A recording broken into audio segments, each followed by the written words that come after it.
25 लाख तक की business loan बिना कोई कोलेटरल सिक्योरिटी के। हाँ दोस्तों, पीएनबी में आपकी बिजनेस के लिए ऑनलाइन मिल जाएगा 25 लाख तक कोलेटरल फ्री लोन। साथ ही ये पूरा प्रोसीड्योर रहेगा ऑनलाइन, जिसकी वजह से सैंक्शन होने में लगेगा बहुत ही कम टाइम और सिर्फ 2 या 4 डॉक्यूमेंट्स। तो चलिए देख लेते हैं इसके लिए क्या क्या डॉक्यूमेंट्स लगेगा और कैसे करना है पीएनबी डीजीएमएसएमई लोन अप्लाई। इसके लिए हम सबसे पहले पंजाब नेशनल बैंक की ऑफिशियल वेबसाइट यानी pnb.bank.in ये वाला वेबसाइट ओपन कर लेंगे। आपको ये वाला वेबसाइट गूगल में पीएनबी लिखने से मिल जाएगा। इस वेबसाइट में लैंग्वेज चुनने के बाद डिजिटल लेंडिंग के अंदर आपको एक ऑप्शन दिखेगा डीजीएमएसएमई लोन। आपको ये वाला ऑप्शन सिलेक्ट कर लेना है। फिर आगे प्रोसीड करने से आप पीएनबी का डिजिटल एमएसएमई वाला वेबसाइट में पहुंच जाएंगे। यहाँ देखिए पहले ही क्या क्या डॉक्यूमेंट्स लगेगा वो मेंशन किया हुआ है, जैसे आपका उद्यम रजिस्ट्रेशन, आपका पैन कार्ड, आपका आधार कार्ड और आपका मोबाइल नंबर जो आपका पैन कार्ड, आधार कार्ड और अकाउंट के साथ लिंक्ड है।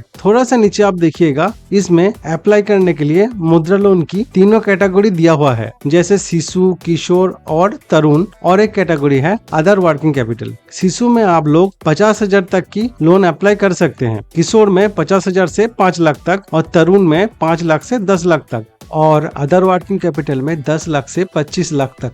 जैसे हम लोगों को 10 लाख तक की लोन अप्लाई करना है, इसलिए हम लोग तरुण चूज कर लेंगे और उसके बाद अप्लाई फॉर लोन कर लेंगे। इससे पहले दोस्तों, अगर आप हमारे चैनल में नए हैं तो चैनल को सब्सक्राइब जरूर कर ले, क्योंकि यहाँ पर आपको पीएनबी रिलेटेड सारा वीडियो मिलने वाला है। आगे देखिएगा एलिजिबिलिटी दिया हुआ है। दोस्तों, ये वाले लोन को अप्लाई करने के लिए चाहे आपका अकाउंट पीएनबी में हो या ना हो, कोई दिक्कत नहीं है, और आपका एज यानी उम्र 18 साल या उससे ज्यादा होना चाहिए। आपके फार्म इंडिविजुअल या तो प्रोप्राइटरशिप होना चाहिए और आपके पास होना चाहिए उद्यम रजिस्ट्रेशन। इसको अप्लाई करते वक्त और एक डॉक्यूमेंट्स की जरूरत पड़ेगा आपको, जो यहाँ मेंशन नहीं है लेकिन हम आपको बता देते हैं। वो है आपका प्रोजेक्टेड बैलेंस शीट।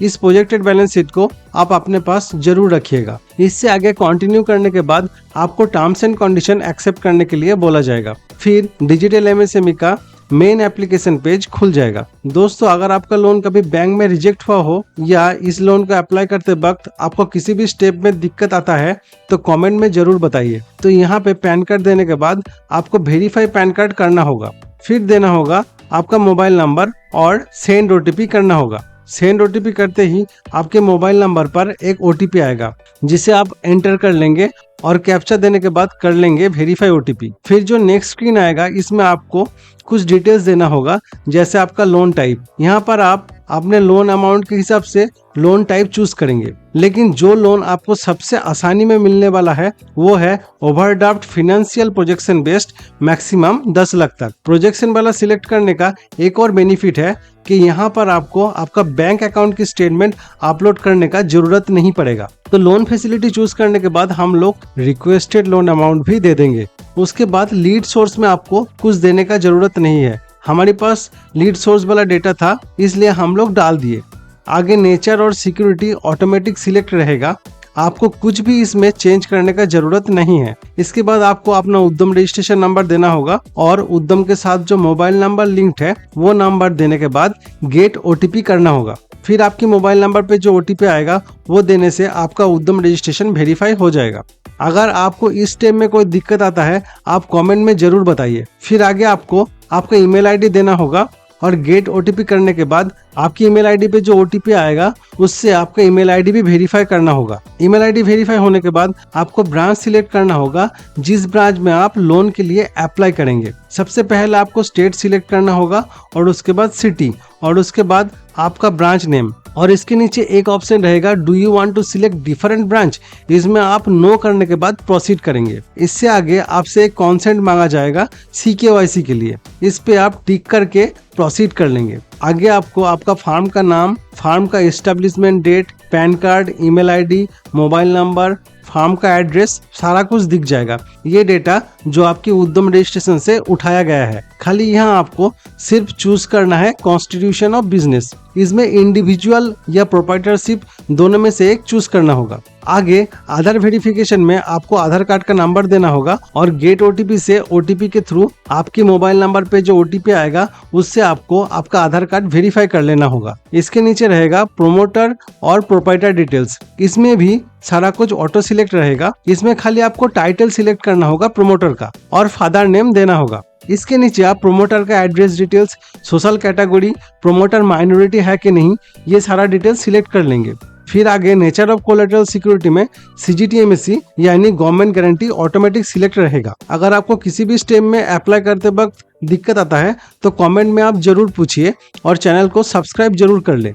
इसके बाद प्रोसीड करने से आपसे क्रेडिट रिपोर्ट यानी सिबिल चेक करने का कॉन्सेंट मांगा जाएगा। इस चेक बॉक्स में टिक करने के बाद हम लोग प्रोसीड कर लेंगे। सिबिल चेक होने के बाद आपसे आपका बिजनेस और प्रोमोटर्स की और कुछ डिटेल्स मांगा जाएगा। इससे आगे आपसे आपका प्रोजेक्टेड फाइनेंशियल डिटेल्स मांगा जाएगा। इस पर पहले आपको देना होगा प्रोजेक्टेड सेल्स। ये आपको आपकी बिजनेस के हिसाब से देना होगा। इसके लिए आपको जरूरत पड़ेगा आपका प्रोजेक्टेड बैलेंस शीट, जो हम पहले ही बता चुके हैं। तो प्रोजेक्टेड बैलेंस शीट से हम अपना सेल्स डेटा डाल लेंगे। आप लगभग ये समझ ले कि आपका जितना प्रोजेक्टेड सेल्स होगा उसका 5वां हिस्सा यानी 1/5 आपको मैक्सिमम लोन दिया जाएगा। ये डिटेल सिलेक्ट करने के बाद हम प्रोप्राइटर के एजुकेशनल क्वालिफिकेशन, प्रोप्राइटर का घर का ओनरशिप, घर में डिपेंडेंट कितने हैं और एनुअल इनकम, ये सारा डिटेल्स भी डाल देंगे। इसके बाद आपसे कॉन्फर्मेशन मांगा जाएगा कि आप लोन अमाउंट चेंज करना चाहते हैं कि नहीं। इस पर आप नो करेंगे और आपसे पूछा जाएगा कि आप ओवरड्राफ्ट यानी ओडी फैसिलिटी में